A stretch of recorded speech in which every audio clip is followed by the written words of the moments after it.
80% జనాభా వెళ్ళి పోలింగ్ బూత్లో బటన్ నొక్కినారు. బటన్ నొక్కిన తర్వాత వాళ్ళు ఏ పార్టీకి ఓటేశారని వీవీప్యాట్లో వాళ్ళు కనిపిస్తా ఉంది.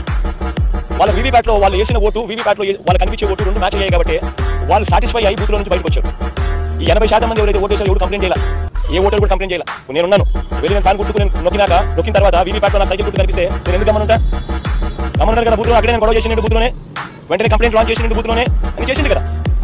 అట్లా ఏ పార్టీకి ఎవరన్నా కానీ ఇలా ఓటేసిన తర్వాత వీవీప్యాట్లో వేరే పార్టీకి ఓటేసినట్టుగా ఎవరికి కనిపించలేదు కాబట్టి 80% మంది జనాభా ఓట్లేసిన ప్రతి ఒక్కరు సాటిస్ఫై అయ్యి ఎటువంటి బూత్లో కానీ బూత్లో కంప్లైంట్ ఇవ్వడం కానీ పోలింగ్ ఆఫీసర్ దగ్గర కంప్లైంట్ ఇవ్వడం కానీ ఎటువంటి ఎక్కడ జరగల.